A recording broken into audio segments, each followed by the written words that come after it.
This morning, I'm talking about the 2020 election. Yes, it's just about over, and soon will be time to start the next election cycle.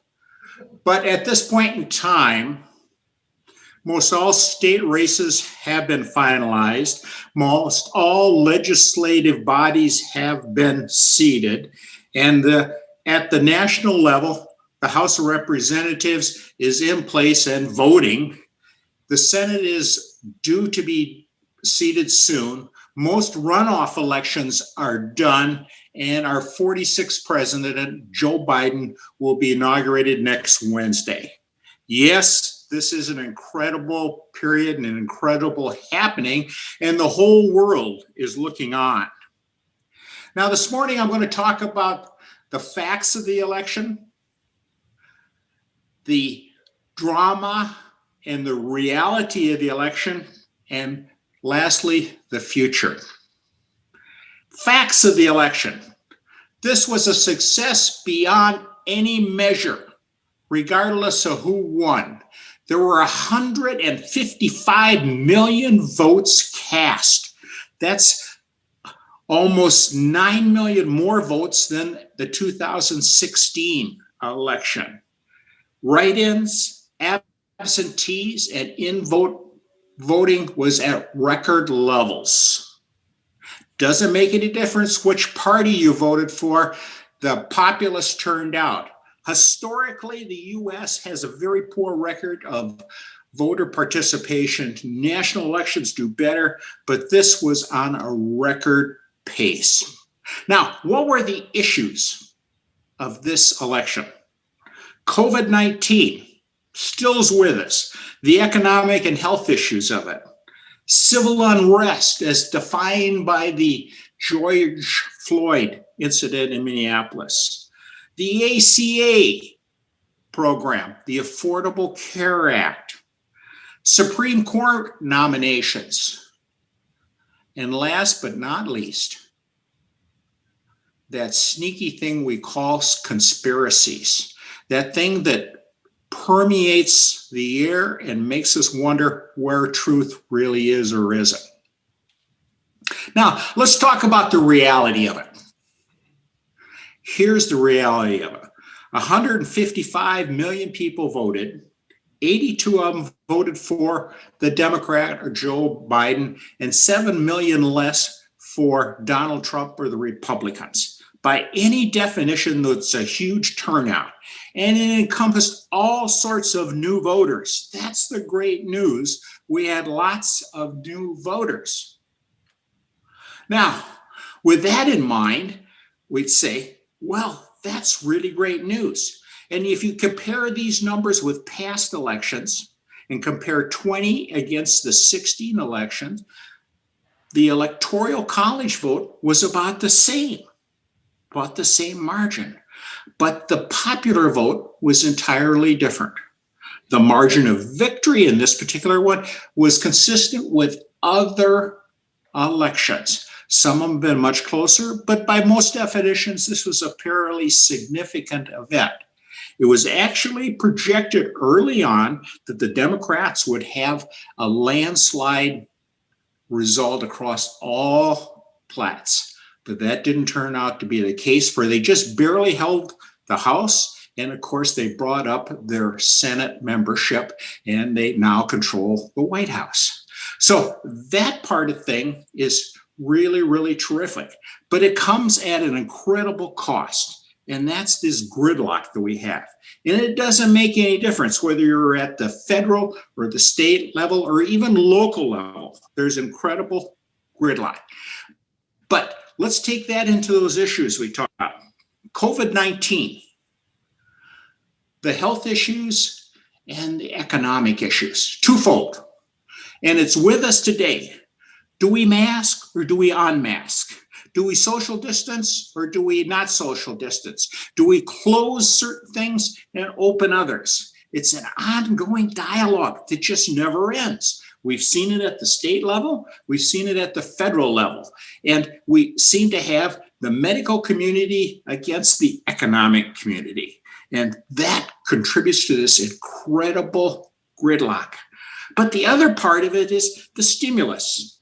Early on in the close down in the spring, most everybody realized we have to have a serious stimulus program. So they did it. They got together and uncharacteristically, they did something quickly, significant, and they had great success.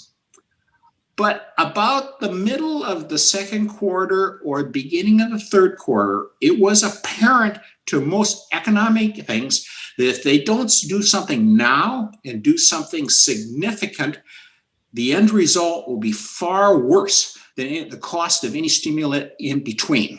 So what did they do? They did nothing. They couldn't agree on what to do. They agreed that they should do something. They agreed that they should do it now, but they couldn't agree to do anything. So nothing happened at the federal level until after the election. The state of Minnesota fell in that same category. They decided they're going to do a stimulus. They haven't done anything yet. So this is part of this ongoing gridlock. Now, civil unrest. Everyone knows about George Floyd. And everyone knows about that firestorm of things that erupted after that, not just in Minneapolis, throughout the country. And having this ongoing dialogue. And it really started in Minneapolis in terms of the dialogue. Defund the police. Interesting concept.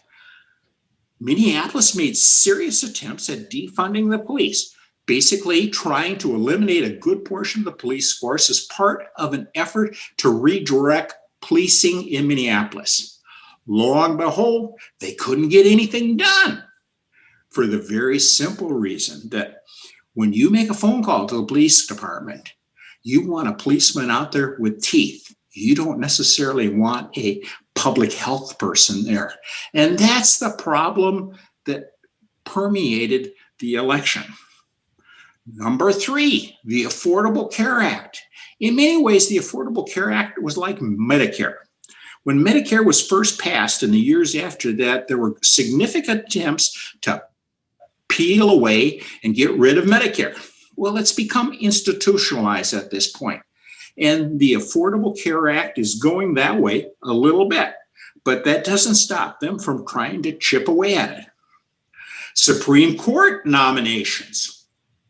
The last one, Amy Barrett, she passed along purely political party lines. That's the first one in history where one of the minority party did not vote. And last but not least is the conspiracies. My God, there's this conspiracy for everything. And the bad thing about the conspiracies is some of it's true. The problem is there are so many and they're so rampant, you don't know who and what to believe, and they get more outrageous by the time. So that leaves us to what's the future? I was talking to somebody yesterday, he said, Rick, you've painted such a dark picture. I think we ought to turn the lights off and go hide underneath the blanket. I said, no, I don't think so. This is an incredible country. It's got an incredible history. It's been a world leader and it is by far a great place to live. It's not perfect. It's not even close to perfect. But when you look at other places, they say, this isn't too bad. But the events of last Wednesday remind us of this thing that there's got to be some tender loving care. We have a democracy that is in need of continual pruning and maintenance. And it's up to us to make sure that happens. So I submit to you that we do the following things.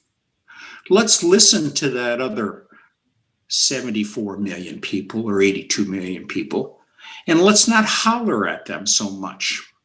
Let's let them talk and let's see the value in which they talk about.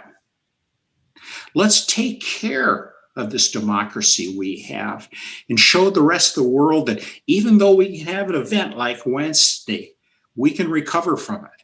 That's the difference. these other places can't recover. So that is the long and the short of the 2020 election. Right now, people are living in pain, but we'll get past that. Mr. Toastmaster.